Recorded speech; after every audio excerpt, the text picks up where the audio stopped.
Big up, everybody. Welcome back to TJ Warren TV. Welcome back to Hot Fuzz. Welcome back to Early Doors. Welcome back to everybody's channel because we are simulcasting on all three channels. Welcome to the American Idiot Show, episode 67. And we have a special treat for you guys today. We have the boys from The Good, The Bad, and The Ugly Show, which is one of my favorite shows to listen to on YouTube. So let's welcome them real quick. Mr. Hot Fuzz, who is smiling because his club is actually doing something. I can't believe it. I cannot believe I'm actually saying I'm jealous of an Eric Ten Hag led United. But how are you doing, my friend? You good?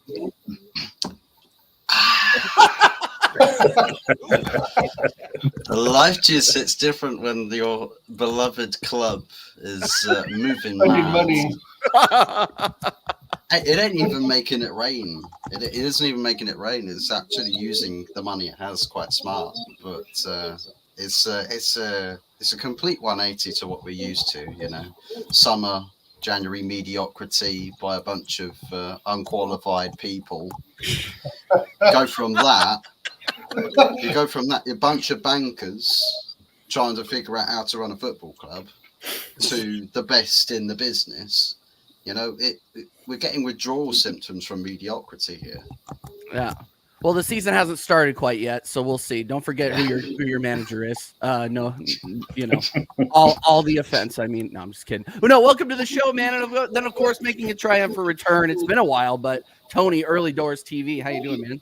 I'm good, mate. I'm good. And again, as always, thanks for inviting me on. It's a pleasure to be with you two from across the pond. Always great talking to you guys.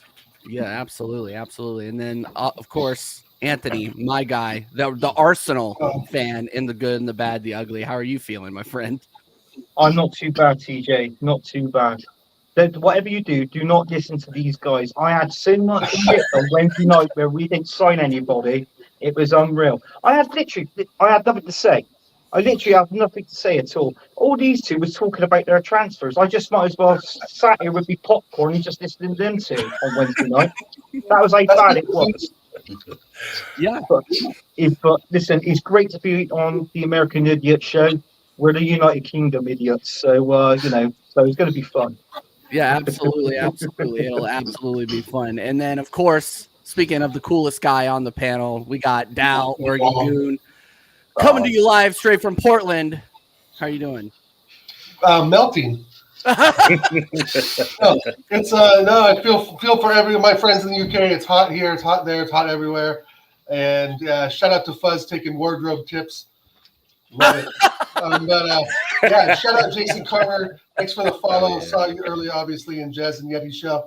But Mama Flossie, big names in the chat. You got Capo. But shout out to Good, Bad, Ugly, Tony, Anthony, and Hot Fuzz with his drinking champagne on this lovely Friday evening. So, shout out, guys. Thanks for joining us.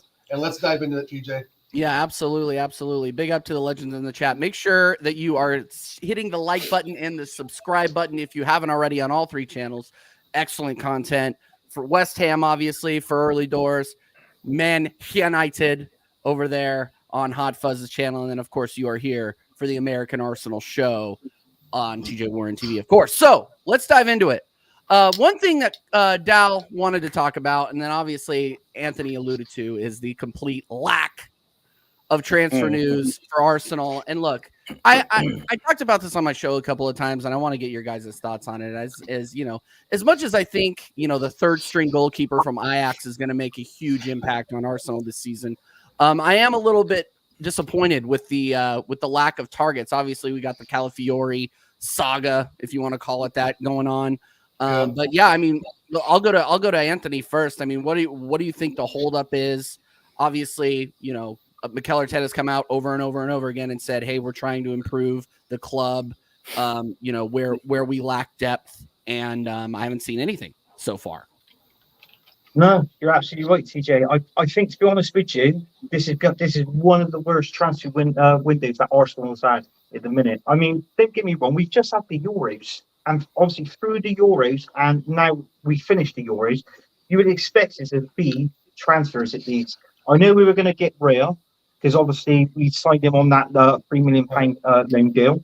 Obviously, you can't complete that until obviously after the 1st of July, when there's an option to buy. So that's fine. That's fair enough. We got that one over. The other ones, yeah, what's that? We've heard of Williams. I've heard of Zubamendi. I've heard of Osherman. The list is endless. The list is absolutely endless. But guess what? Nothing. Absolutely nothing. We were supposed to. I mean, look at the people that we were supposed to sell. I mean, there was complications within the Smith Rowe deal with Fulham, 35 million, and he's not gone. They're holding out for more money. He's in the reserves, so he came up to the reserves. Whatever you're going to get for him, same as Eddie Nketiah, is a bonus. So they didn't cost us anything. So if we've got the opportunity to sell them, sell them. And hopefully, I hope Eddie Nketiah personally goes to him here. This lot. This is who I want to go to. Oh, you mean this guy?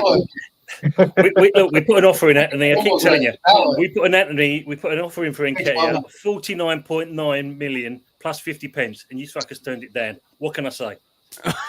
Stupid. It's stupid. It's stupid. The whole thing is another dramatic shit show that we've gone through. Remember the season we signed Peter Cech? That was fun. Remember the season we signed Kim Kallstrom with the 87-year-old back? That was fun. So, this is nothing new, TJ, Fuzz, Anthony, Tony. We all know this. Everyone in the chat knows Arsenal are already sitting on the donkey's jackass behind, not doing anything while Edu's out on jet skis. And teams like Man United, God forbid, are actually signing good players. They're not Good just signing young players, too. Yes, but young, highly rated players. Is Yenny Loro, whatever his name, going to come out this season and be a banger? No, but he could be a Saliba in the next 3 or 4 seasons. So the thing is that Buzz is willing to wait. Tone seems pretty fine with the signings they're making, getting the Brazilian kid that we looked at a couple seasons ago. He's better than Marquinhos. Oh, yeah, remember him? I mean, it's already a shit show. Like Anthony said, there hasn't been a real lot to talk about, when you debate these two other knuckleheads because they're actually making moves. Sorry to after the Euros, it's like that's the platform to see what the new young talent is. Why is the Italian kid not in red and white? Why? We talked to his agent while he was playing at the Euros, or when he's kicked out. Sorry, Italy went out early. So we already spoke with his agent. He already wanted to come, but yet again, we find ourselves $5 million short, and we won't bid off Nketiah into the hammers. It's fucking dumb, dude. It's the same crap. Same crap. It is the same crap. Definitely the same crap. I was also looking through the Arsenal website yesterday, and it said that Mikel Arteta has now changed his mind about a certain Fabio Vieira, even though he had a poor season last season, but he still thinks he got what it takes to get it over the line this season. I read that. I mean, it's like gonna be we have to just resign ourselves to the fact that we're gonna be playing with the exact same cast of characters next season. Yeah. Like let's be honest, we have no outgoing links for Aaron Ramsdale, who's going to probably be our second string goalkeeper. Even so, why do we? That's one of the biggest questions I have is why are we going out and signing goalkeepers when we just re-signed Karl Hein? We lost Arthur Nkwokwo, which I don't think he ever really had a future at this club. He went to Wrexham. We signed an English goalkeeper from Ajax that I honestly had never heard of before, and re-signed Karl Hein, and that's it. That's all we've done. And I don't really understand. I understand the Calafiori situation. Obviously, I talked about this on the show before, but I read into it, and it looks like that FC Basel wants more of a sell-on clause for him, and Bologna are passing that cost to us, and Edu doesn't want to pay it. Well, yeah. I think it's 15%, if I'm not mistaken. Yeah, 50%, which I think is ridiculous, but that's business, though, and they have a right to do that. And I know that sounds shitty, but that's business. And the thing is, the kid's not worth $50 million, but we pay over the odds anyway. So what's $50 million for someone who we can probably use? He's an Italian Tommy. Yep. With an injury record. Well, and I want to know. Here's another thing that I want to know is how is this guy any better than Jakub Kiwior? Like, what about this guy's profile makes him better than Jakub Kiwior? Why are we trying to send Jakub Kiwior the other way? Horrible. He's more attacking. He's got more pace. Okay, well then that's fine. I would like to see that. We need to see an overlapping left back here. But here's the thing: is that in terms of priority, and I want to get Anthony's thought on this as well. At the top of your priority list, Anthony, was another left back. What you had in mind? Yeah, definitely. Okay. Because I thought last season, you've got to admit, Martinelli was poor. It was the only reason why was because on the right hand side you've got Ben White and you've got Saka. You've got Martinelli. You've got no one left back. Tachenko going inverted. What the hell's that all about? Kivior, Right. don't get me wrong. Kivior was a good solid unit at left back. He didn't have the pace. So if you notice, last season all our attack was going down the right hand side. Well, we got predictable. So do you know what I mean? So people knew how to play against us. So that's the only problem. So yeah, I think a left back is a priority. I also read today for a backup from Saka. Obviously, I think they might rotate him. If he does come, this is Pedro Neto from Wolves. I've read that today. Mhm. And that's another thing I reckon we need to do. And also a 20-goal striker. 20-goal striker. Whether it's going to be, I don't know whether it's going to be Ivan Toney, but personally, I reckon he's going to go to Tottenham. I've called it. I think he's going to go to Spurs. Personally, for me, I would love Ollie Watkins at our club. Ollie Watkins, I think he'd do a decent job there. But you know, he's playing what? He's playing Champions League now for Aston Villa next season. So is he going to want to leave there and join us?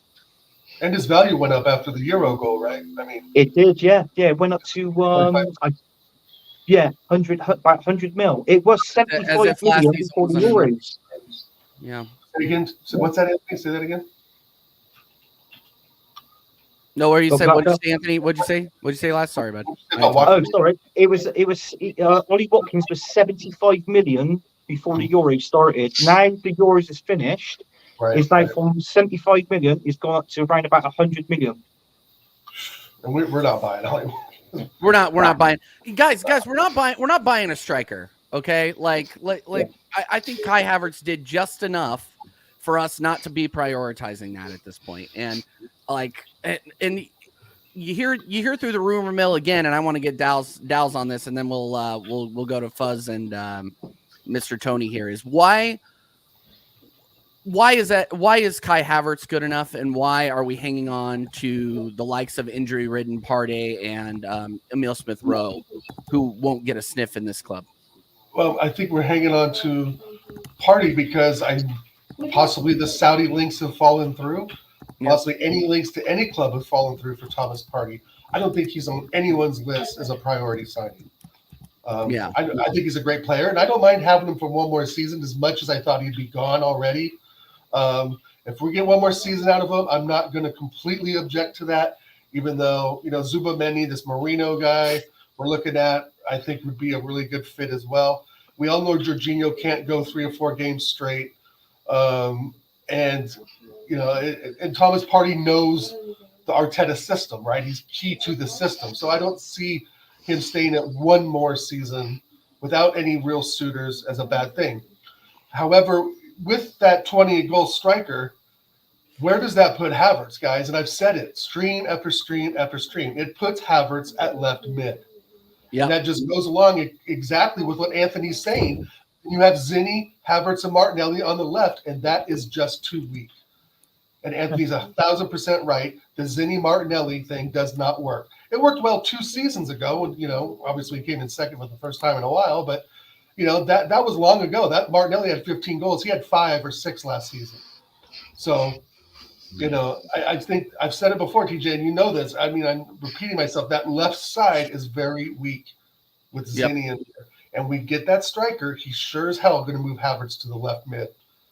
Yep. No, and we've seen time and time again that it doesn't work, and that's what scares me too. So while I do want a striker, obviously, I also don't want to interrupt whatever chemistry we do have left in the team after last season. I mean, last season we had one of our best seasons in a long time, despite the fact that we finished behind Man City again. But there are we were one of the top goal getters in the league. We had the biggest or second biggest goal difference. We had the biggest goal difference going into April, but it's one of those things where we just gotta it doesn't make you feel optimistic.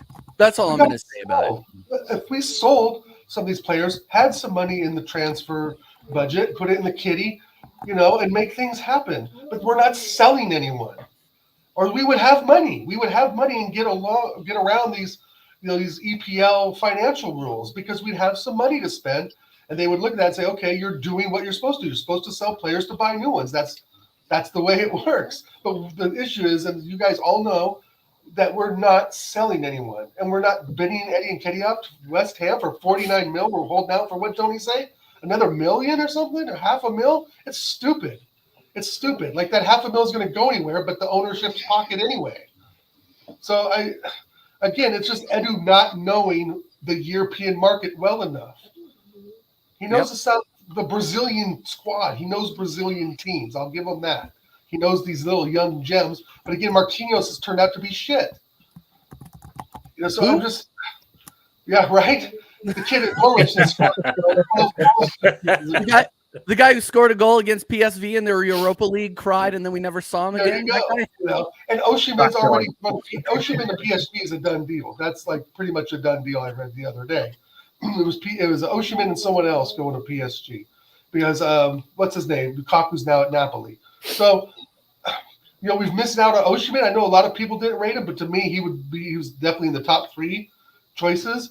And I just have a feeling they're going to give Havertz the 9, and we're going to be looking for a left mid, or just play Smith Rowe there if he decides Smith Rowe's ready to play. But I'm pretty much done with him. The injuries too much. It's too inconsistent. He's coming in late in games and not making any impact. So anyway, no, we got Tony. Yeah, I was going to say that. Sorry, TJ, I was going to say that. No, Tony. I was going to say that.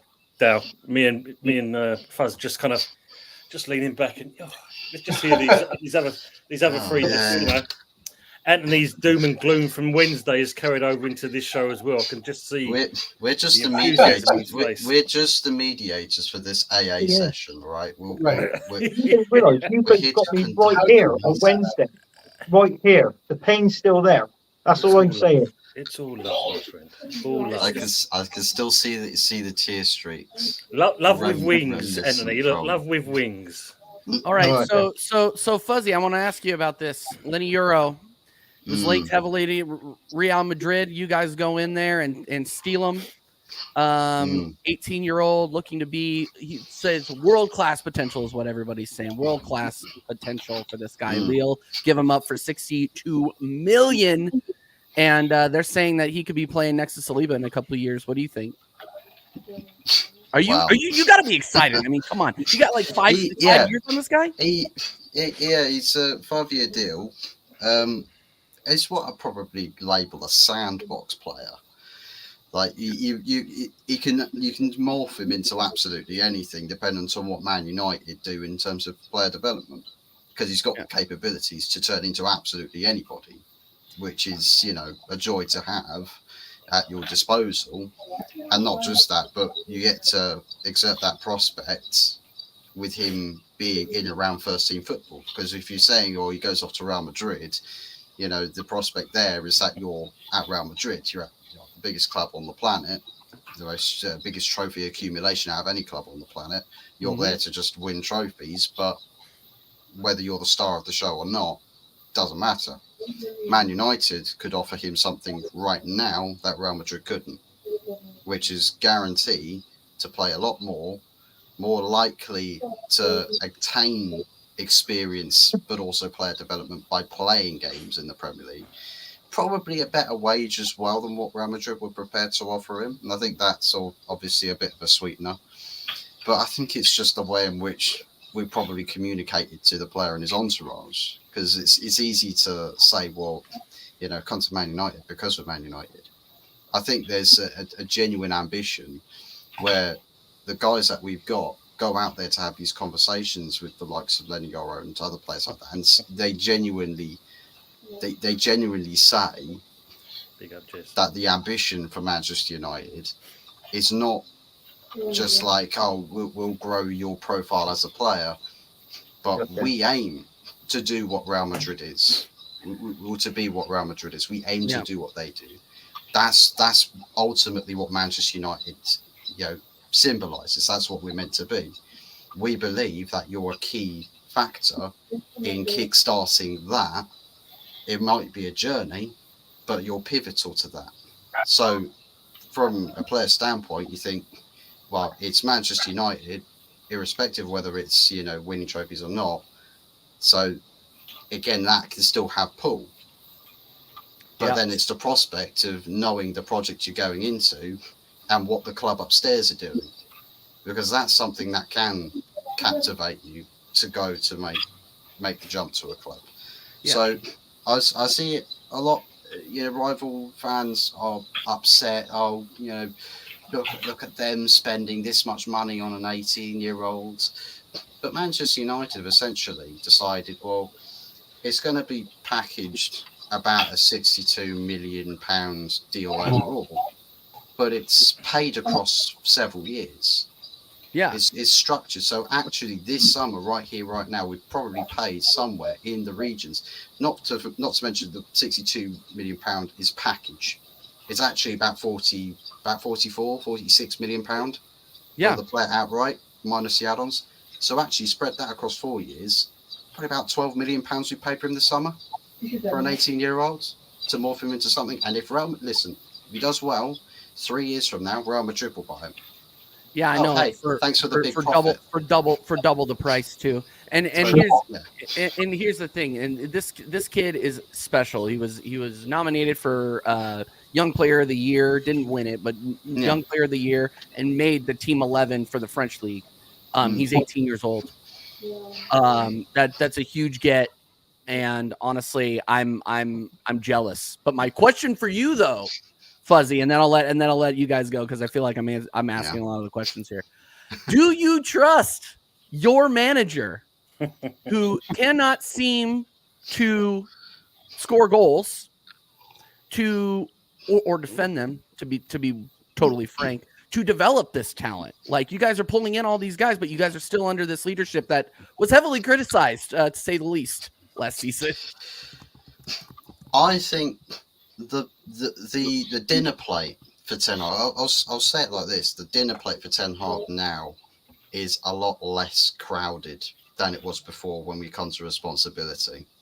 Because you think about the people he had to answer to before. Ineos came in with this whole power structure and everything. Everyone's coming to him and saying, this is what we can offer you. We believe this will work well with you. And he's saying, I agree, that would work well with me. Beforehand, he was going to John Bloody Murto and saying, can you get me this player? No. We can get you this guy, though. He's on my version of the 180-page document, we found this guy on page 160. We can offer you that guy. Go that far down the list to get you that guy.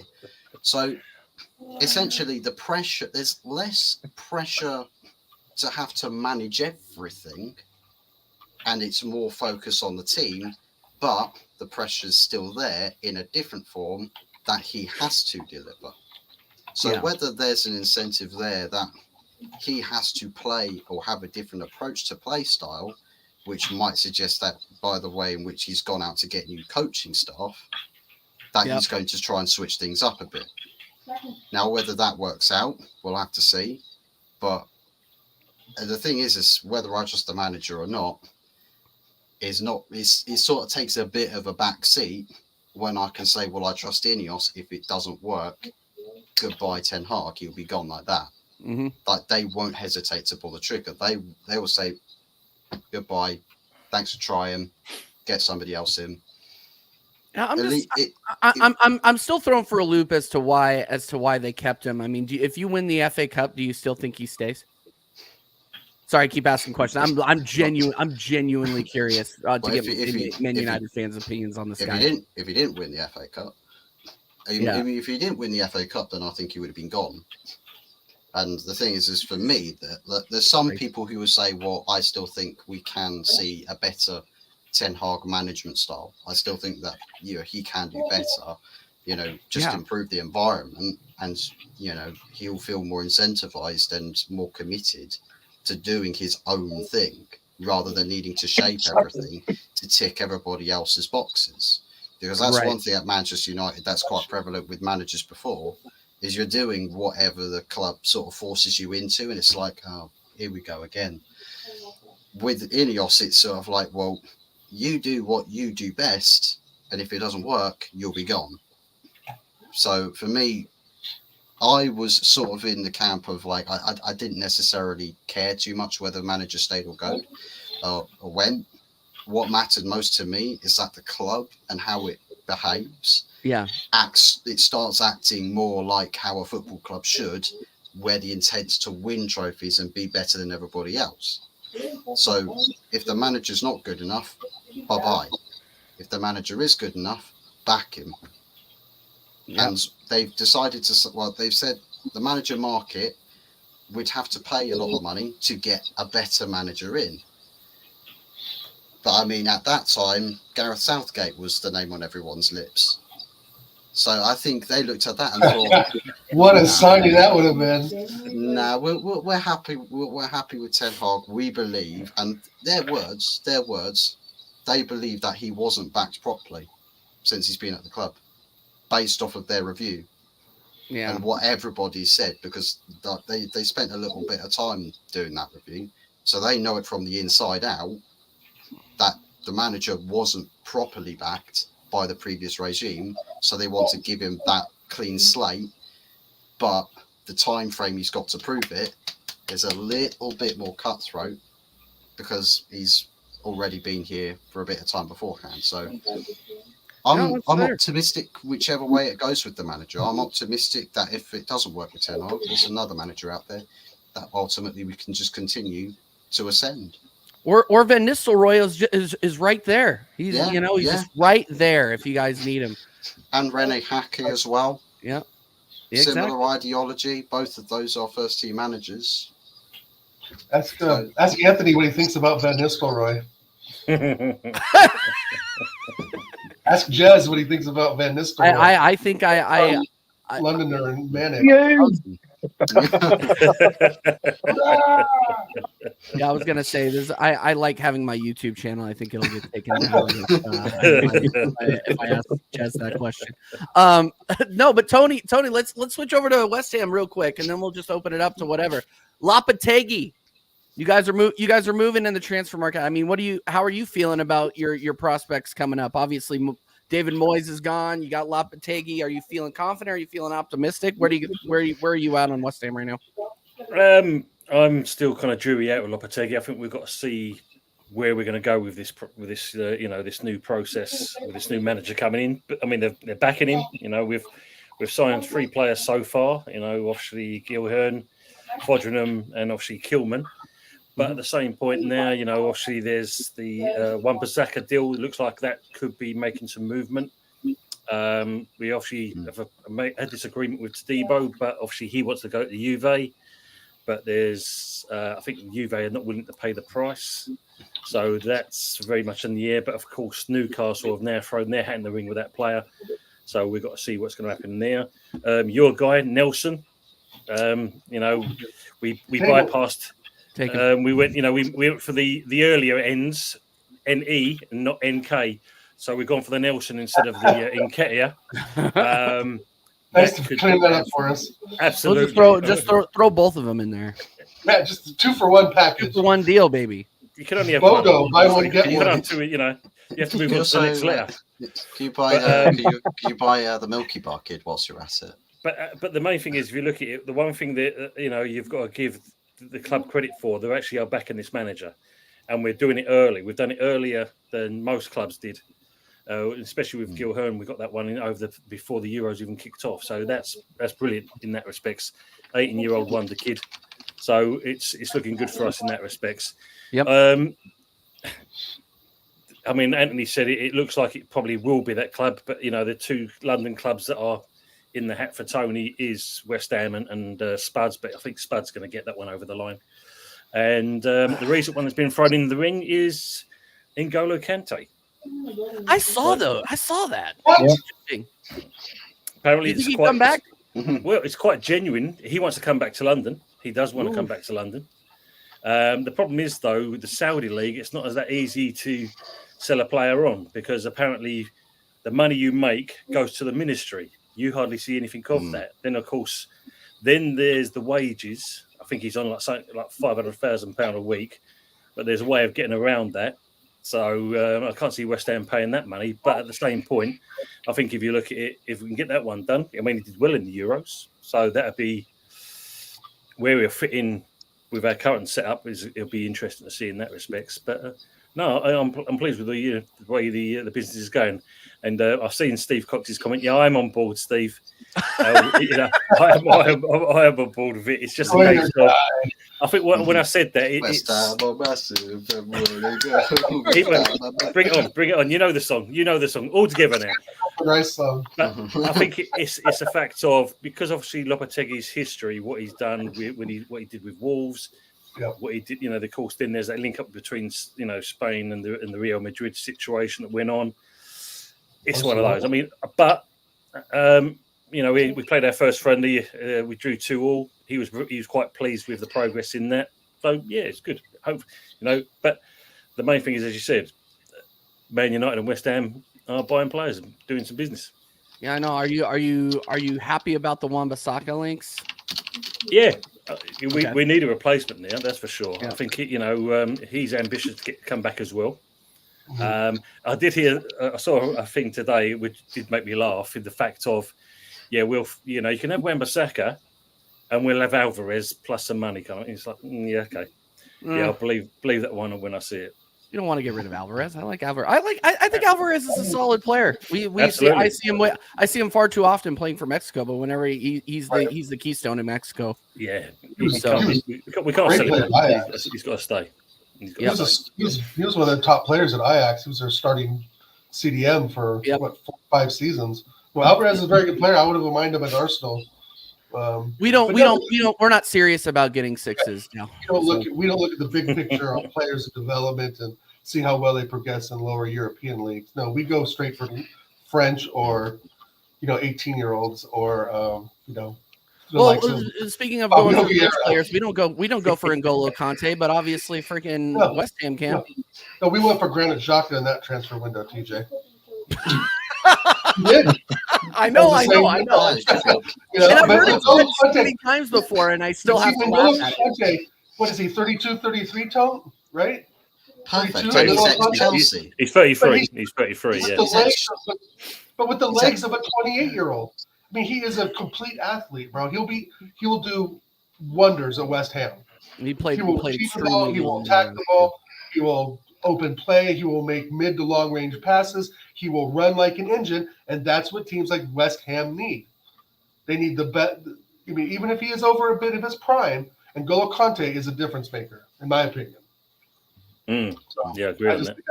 Great signing if it gets get that over the line, even if he has lost a step or two. But I mean, he didn't look like he lost a step at the Euro. Yeah, exactly. So I think you've got a real gem there, Tony. If you guys can really get him to sign on the dotted line and get him in the lineup, him and Suchek would probably be pretty good together. Yeah. No, Go ahead. What are you saying, Fuzz? Scott McTominay. Scott McTominay. Yeah, get the cannies into the midfield there. Hopkins is so excited right now because he's literally just offloading all these players that just don't fit anymore. And all this guy's doing and you're smiling. It's ridiculous. We're being linked to Rabiot. We've just been told that the Ugarte deal's making progression. Ugarte's the player, it's green light on the player's side. He wants to join. What else? There's your young. I think somebody starred. You start the comment. Yeah. Your academy striker, a record breaker in your academy.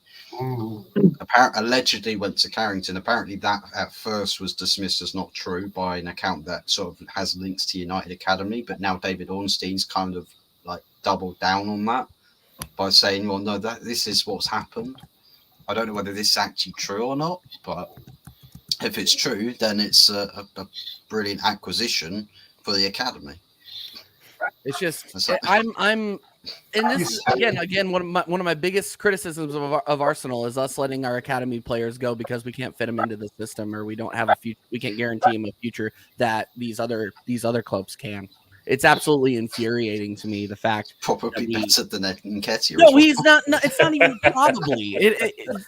It's not even a probably. The upside on this kid. You can obviously he goes out there. He scores what? He scored how many goals? Like 5, 6 goals in a game, and nobody's taking it seriously. Everybody's like, oh well, yeah, I guess we can let him go because we don't really have a spot there, because that spot taken up by Eddie and Eddie. He's got so much stupid. He's like 45 goals in 38 games, and you're like, what? Just Arteta, call him up. Give him a go. It can't get any worse. I mean, look at up front. The options we got up front. Jesus. That's no good to me now. Don't get me wrong. I really liked him when we first signed him. I thought, brilliant. He's going to be, he's going to be the bee's knees, exactly. But he's not, because he can only score 12 goals a season. And also, if he gets that certain injury, that certain knock, he's out for 3 months. Do you know what I'm saying? And it's people like that we've got to get rid of. Partey. I'm a fan of Partey. I like Partey, but he's too injury prone. We have got a few injury-prone players at Arsenal. And when I'm on the subject of football, Fuzzy, Man United, they got to calm down with the signings now. Calm down and get that bloody roof fixed. Because I think that's more of a priority than bringing in players. I'm not jealous or anything, but do you know what I mean? If you save so much money on this Euro kid, you can upgrade your roof. So maybe we're seeing a trend. We're seeing a trend, guys. I mean, you look at Yanni Loro going to Man United. He's 18 years old. Chica Obe, 16. You got kids that are 17 from Brazil. So much. So Arteta really needs to look at this, deal with this kid, and figure out where he fits in. Play him in some Carling Cup games or some Carabao Cup games. Give him a run in the FA Cup against Anthony's beloved Bristol Rovers. So I mean, friendly fire. Friendly fire. Shoot. No, the thing is that's my issue still. Along with I do not know the European market. Is look at the big picture. It's like these young kids. They're not like kids anymore. They're fucking grown men. Right, like Saliba, 22. He is a grown ass man now, right? I mean, Yanni Loro, 18. He's 6'3". That is a grown ass man. So the thing is that we've got to look at their ages. You can give these kids 6-7 year contracts. Look at Chelsea.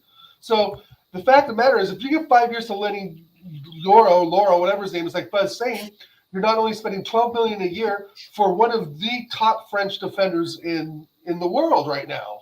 Rated as. And so it's almost a good investment to give the 16, 17, and 18-year-olds a real chance. It really is. City are signing the American kid. I don't know if you guys have heard this name, Kevin Sullivan. So Man City's already signed him. He's 14 years old. He just made his debut in the MLS the other night. Youngest footballer ever. And didn't miss a pass. Didn't miss a pass, by the way, either. And that's why he's going to City. Yep.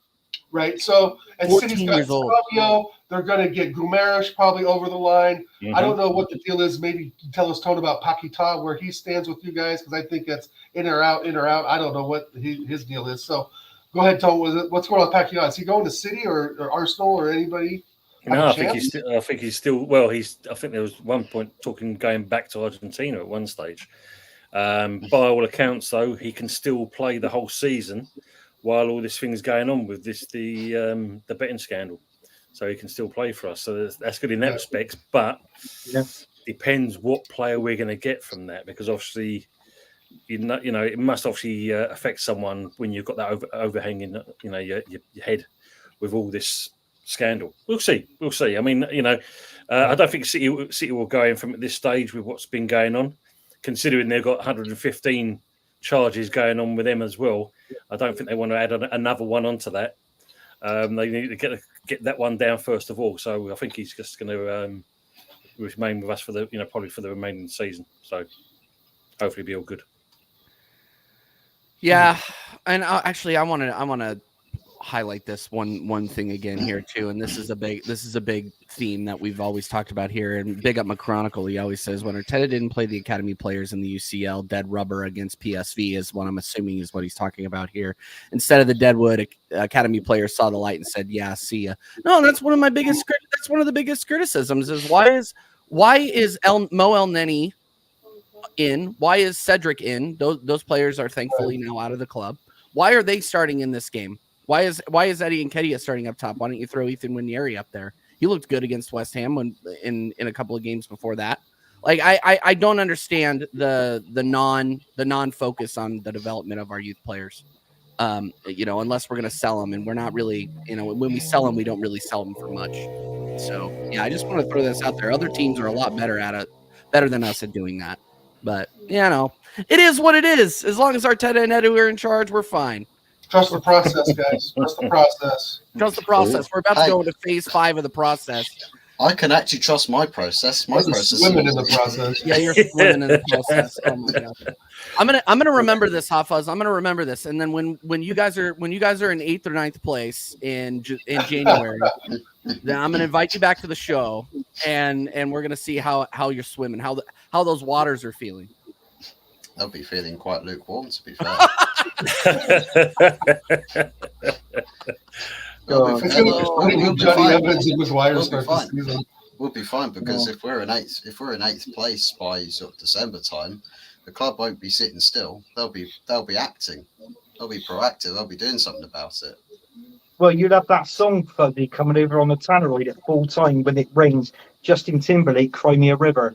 So that's what we ought to be having. Definitely. That comment went over well with Alexi Lawless. Oh, no. No, the thing is that I mean we're keeping out a couple of other teams. We haven't really mentioned much about Villa, well, because there's not a Villa panel guy, and we haven't really talked much about Newcastle either. Who really, I mean, shout out Mama Flossie. They're spending that much money and they're linked to who?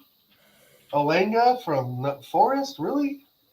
I mean, are you talking about the striker from Forest? Yeah. Yeah. Newcastle. You would think Newcastle they already have a striker. New money. Well, exactly. With all this newfound money, that they would be looking at bigger names, but I'm not so sure. I'm thinking some of these players are looking closer at West Ham and United and Villa, maybe than they are Newcastle. They aren't bringing any big names. They're not linked to anybody. Yeah. I'm interested. No? I'm interested with in terms of player acquisitions from Everton, because today their takeover collapsed.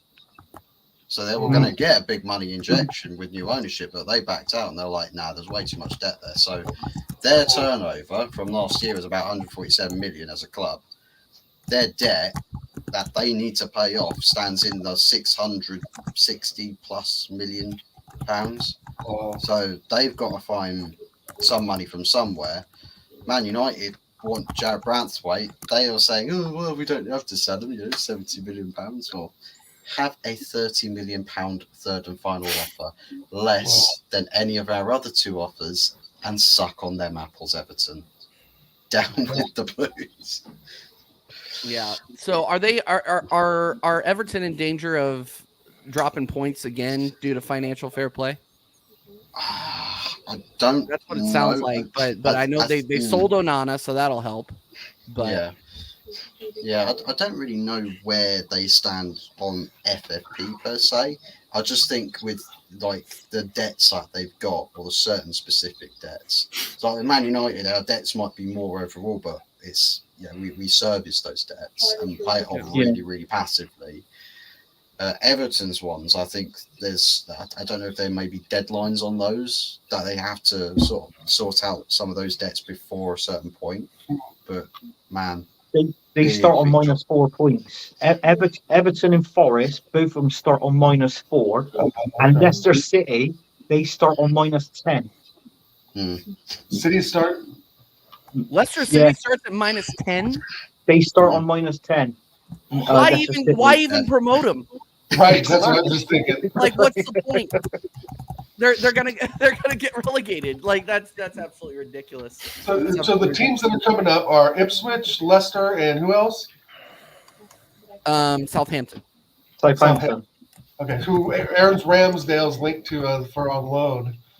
How the mighty have fallen. And I've said before, I don't know if Fuzz, Anthony, or Tony, and you guys take on this. I think Ramsdale needs to eat humble pie and just, you're in second place. That's the way it goes. Sometimes you have to be second fiddle if you want to stay in the top. That's the point I'm at now. We're not getting 60, 90 million for him like we were last year. 30, 40 mil, maybe send him off. But there comes a point where it's like, yeah, you're at a top club, come in second 2 years in a row, even though we've won nothing, so that really means nothing. But at the same time, you're second fiddle Raya. Suck it up, go sit on the bench and cheer on the lads. You're at Arsenal football. What the hell? How do people get there? Go ahead, Tony. I'm going to say the other thing on Everton as well, you've got to remember they've just had this collapse of this other group that was going to look to take them over as well. That's fallen by the wayside. Yeah, that's what I was referring to, yeah. That's the freaking group, I think they're called. I mean, this puts a big dent in their kind of, especially got the new stadium they're going to move into next year as well, plus the points deduction. Any kind of future kind of players they want to get into now. I mean, Anthony called it. Sean Dyche going to England, and that maybe he might reconsider now, considering what's going on there. He might think to himself, it might be a best thing to get out while the going's good. Right. So we'll see. I just don't want a yes man in there, Tim. I'm fed up of yes men going to England, and Sean Dyche to me doesn't seem like a yes man. Obviously with the FA. So with him going in there, I think he'd do good. He'd want to do it his own way. Which, in all fairness, I think he should be given that opportunity. Because I'm not having Lee Carsley in charge of England. Stop that. No way. No way. Who do you want in charge of England? Well, personally, he's Guyver Fenerbahce. I would have minded Jose Mourinho. Personally, that would have been reasonable. But I mean, now. We got it's either Eddie Howe, Graham Potter, Sean Dyche. There's talks about Potts, a candidate for the job as well. I'd even hear Klopp. to be in charge of England as well. We tried to get Klopp and laugh us out of the room. He's waiting for the Madrid job to open up next season. Exactly. I think. Hey, did you see this? Dal? I posted about it in the chat today, but I did not. Yeah, Patrick Vieira. Oh yes, to USA. Patty Vieira is left Strasbourg by mutual consent. Get him to the United States. Get his passport ready. Come on over. That's all I'm going to say. I would love to have Vieira head up the U.S. men's national team. That would be. Don't slap me for this, or put on some clip with Adam Sandler. But I would take Gareth Southgate to the U.S. team. What? Shut up! Yeah, I would take Gareth Southgate to the U.S. right now. No. He would get a good dentist. He would get a good dental plan. Get a little something for his job. That guy is helpless. That guy is literally helpless. He could make something out of the U.S. team, though, TJ. Dude, as soon as I saw the Southgate rumors, I'm like, you know what? I'm turning Twitter off. I'm done. I'm done with the internet today. Like, if this guy, why would we fire one fraud just to hire another? That's my Southgate to USA and Marcus Rashford changes citizenship. Yeah. Marcus Rashford. He's already got a job. He's already got a job, Southgate. He works over. He works for Subway because apparently he's good at making subs. So I just. Yeah, and shit, I know, but No, I would take Mourinho too. Mourinho for sure. But second place, hey, I would think Eddie Howe. But like Mama said, he's in Newcastle. Yeah, he's staying in Newcastle. I who I think it's gonna be. I think it's gonna be Graham Potter. Oh, to be honest. Sure. It's going to be Graham Potter for you guys, and that isn't. I don't think that's necessarily a bad thing. To be honest, I think it reintroduces something new. Yeah, but TJ, if you look at the remit the FA want, you have to have your coaching badges, your UEFA badges, etc., and you've got to have Premier League experience. Well, there's Potter out the window straight away.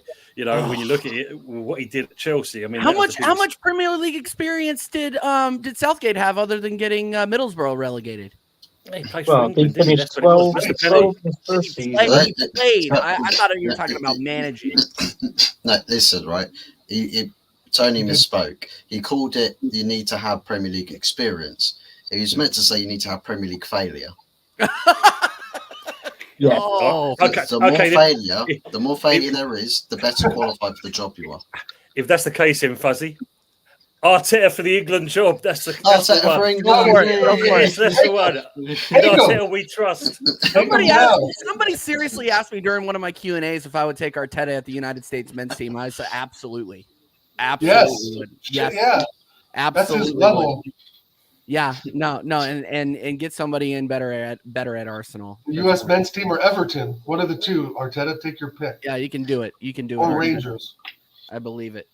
But yeah, no, and this is exactly why, Bader, is I liked what I saw from Patrick Vieira at Crystal Palace. It looked like he was building something, and then he ran into a bad run of games and got kicked out for Rowe again. And I honestly think that this was that was too soon, in my opinion, too soon. But obviously, Crystal Palace are in a good spot now. But again, I liked what Vieira was building there. I think it would be an exciting. It would get the base excited in the United States if we brought in a Vieira or a Vieira type. Obviously, he's not a Klopp, but nobody's going to get Klopp. Sorry to say it, but yeah, no, I would be excited about it, honestly. I think Klopp's going to Madrid next season.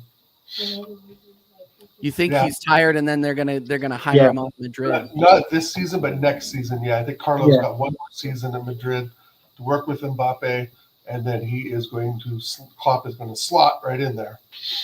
Yeah, he's going to walk straight in, right behind Mbappe.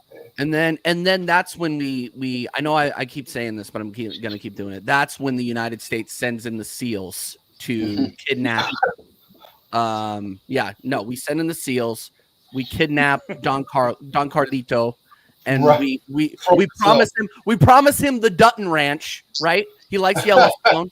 We say, here's a swath of land in Montana. Please, for the love of God, manage our national team. Take over for Arteta. Take over. Yeah. Arteta's the USA of big. That's his level. All the more power to him. But the thing is that with if we were to replace Arteta, I think one of the managers I would look at right now, I think it's what's his name, Scolari, the Argentinian coach, Argentinian manager, Scolari, right? Yeah, that's his name. But I can't stand Argentina or Argentinians this week. Come on now. No, I know we haven't really dived into the Enzo thing, have we? Too much? No, we haven't, and it's and we unfortunately we only have 5 minutes left. I mean, what you wanted, Bayern Munich, Hansi Flick. You know what I mean? Hansi Flick went to Barcelona. We missed that train. That's where Nico Williams is going to go. So anything you guys hear about, I think about Nico Williams and all that, he's going to Barcelona. He's not coming to Barcelona. Yeah, don't believe everything you read. I saw that. I saw some Twitter ITK saying, "Oh, we're linked now." I'm like, this isn't even worth discussing. Like, why? Yeah, we're not. They're not going to replace Trossard or Martinelli. They're not going to do it. So the Nico Williams links were bunk to begin with. So this is why I hate. This is one of the biggest things I hate about transfers. Like 95% of the rumors are bullshit. Right. It's a lot worse when it's at a club fueled by PR as well, because a lot of them are solely for the engagement. Whereas if you've got a club that just doesn't mess around, no one really cares. So you don't get all the BS stories. No, exactly. There are people that are out there doing actual work, and then there are others that are talking about doing work. Well, there was breaking news the other day for us for Man United. Apparently, Johnny Evans has signed a 2-year contract. Yeah, Johnny Evans completed football. He's a hell of a signing. Yeah, Grand Slam champion. I think. Johnny Evans. How dare you make fun of him? Everything. Going to start. Johnny Evans is going where? Everton? No, United. He's staying at United. They said Everton. Okay. I know. That's what I told Fuzz earlier. Don't be alarmed if it's Maguire and Evans starting the season. That won't happen. Won't happen. Ineos won't allow it. They'll make him disappear. They'll make Maguire disappear real quick. He tries to walk down that Old Trafford tunnel. They'll see him put a bag over his head and just see him struggling, taking him out the back door. Oh my god! Or kick him in a little bit and then put him back. There's one question I want to ask you, Buzz. Can you see Sancho starting over Anthony? Oh, Because apparently Sancho and Ten Hag, apparently they've made amends now. Sancho will probably, if he does stay, they might still consider selling him if the offer comes in. Probably ahead of Anthony, because I think Anthony, they're weighing up loaning him out. They have to at this point. Or are you guys going to keep Pellistri? No, I think Pellistri will go. I think the big question for me is Amad Diallo, because he's sort of found his feet a little bit in the team towards the tail end of last season. And I think you don't really want to park that and say, nah, you can't play anymore because we've got these guys starting ahead of you. You kind of want to keep him in that team, starting some games here and there, sort of finding his feet, because he's one of those sort of like young player contingents that's promising for United, and he's got good ability to him. He's he's got good qualities for a winger, and I'd certainly keep him around. Whether Ineos think the same, we'll have to see. Yep, absolutely. All right, guys. Well, I got to wrap up because I got to go look at houses with my wife. So sorry to keep this one. Sorry to have to cut this one short. Have fun, TJ. I know. I love leaving the house when it's 90 degrees out. It's my favorite thing in the world. But we'll definitely have to have these guys on again because I feel like this is a conversation that could go for hours and hours and hours. So 2 hours. yeah. Again, thank you guys so much for coming on. Sorry to keep it brief, but we will definitely have you guys on again. Possibly if you guys want to, possibly before the season starts, because there's going to be a lot more to talk about, especially after some of these preseason games get underway. Just one quick question. I know you got to go, TJ. Can you guys quickly, just yes or no, around the panel, or a little more detail, is there a specific transfer that you think will happen that will trigger everything else? Is there a big European transfer that you guys see? You think that'll just like bust and just everything will open up? Yeah. The Mbappe move's done, so that's not going to happen. Scott McTominay going to Tottenham Hotspur. Oh, jeez.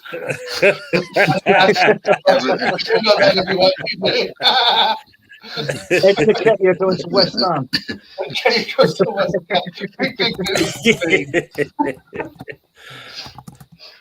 Yeah. Tony, he said his headphones and that because Nketiah has just signed for the club. Yeah, that'd be the one. Tony to Spurs would light me on fire. I'd be so mad, but it is what it is. I think that would bust it open a little bit. I think Tony to Spurs would be the Tony one though. They're actually reducing the fee, aren't they? As well, that's the thing to sell it. They want him out. They just want him out. Yeah, at this point, out 40 million. Yeah, 40 million. They wanted to sting us for 100. Thanks, guys, again for coming on, TJ. Yes. Shout out your channels, guys, real quick. Hot Fuzz, go first, my friend, since you're winning the transfer window so far.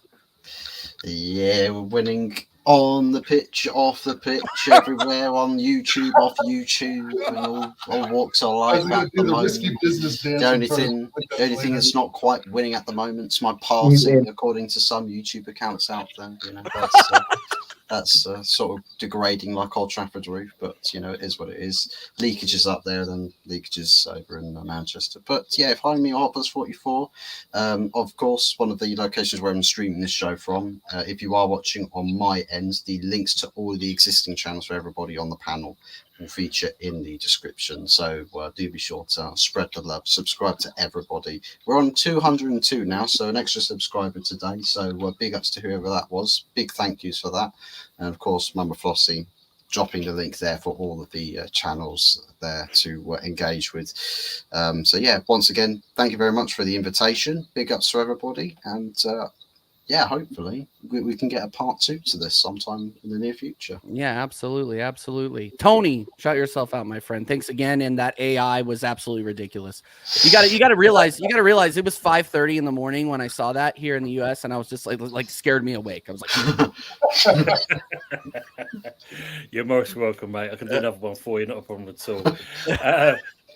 It's Solid Gospel TV. You can find me obviously with Fuzzy and Anthony doing The Good, the Bad, and the Ugly, which is on a Wednesdays in 8:30 p.m. in the UK times. Obviously, Sundays is the Sunday Night Takeaway show. Used to are always welcome. You know that. I gotta get on that. You're always welcome on that. And as always, it's great to be on. With you guys again. This is brilliant. Yeah, absolutely. And then Anthony, anything you want to shout out, my friend? Well, as Tony calls me, he calls me the YouTube whore, or whatever you want to there, But yeah, you can find me on Early Doors TV, where we do our show, The Good, the Bad, the Ugly, Wednesday 8:30. Also the Sunday Night Takeaway. I'm on Jez's show as well, Arsenal History and More. Tune to that. I'd love to do a part 2 of this to come on. All I'm going to say is I'm going to finish off. TJ, brilliant job. Dal, you're my hero. Remember that. And everybody, have a good Friday night. Absolutely. And then, of course, last but not least, the host with the most, Dal. You're looking mighty cool in those sunglasses. Thanks, man. Because I'm so shocked with Fuzz's crazy lighting and all the excitement going around his club. There you go, Fuzz. Put him on, Maverick. There we go. He's so happy. Look at him. Makes me sick. No, shout out everyone in the chat. And TJ, thanks for having me on. Of course, The Good, the Bad, the Ugly, Early Doors, Anthony and Fuzz. Great having you guys on. And I've been on your guys' show a couple times, so I'm available Sunday. I would love to drop in the pub, say hello. And yes, and one quick note, if you're looking in the chat, if someone has a little red YouTube symbol next to their name or their avatar icon, that means they have a channel or some sort of YouTube presence, and you can subscribe to anyone in the chat who has that little red icon. I didn't know if people knew that or not. So anyway, happy Friday, TJ. Good luck looking for a multi-million-dollar house. Totally multi-million-dollar. Yes. Yeah, and I'm gonna have to relocate to Kansas City. So anyway, 2 million out there. 2 million. Yeah. Need to buy out the place next to Cronky's ranch, so you can let them know every other week how you feel about us. Hey, if I'm buying a ranch, I'm good, but I don't have the ranch money. Is the problem? That's the issue. All right, guys, this has been the 67th episode of the American Idiot Show. You can catch me next. I believe I'm going live with Connor on Sunday for Let's Be Real. So we're going to do that Sunday, and then we're going to redirect over to the Sunday Night Takeout show. So make sure that you guys are there. And Tony, if I'm around, I will let you know, and I will join you guys in the pub there. I'll send you the link anyway, DJ. What? I'll send you the link anyway. Beautiful. Okay. And tell me who's live real quick so we can redirect to him. Let me look. Go over there, say TJ Warren TV Raid. Who is live right now? Looks like, I don't see anybody live. I don't see anybody live other than Saeed and, you know what? No. All is live. The Fight Week show's live. Go over there. Go over there. Go over there and say hello to Ola for us. TJ Warren TV Raid. Go over there and say hello. Until next time, guys, we'll see you later. And please sign somebody, Arsenal, please, for the love of God. Oh, yeah. Fingers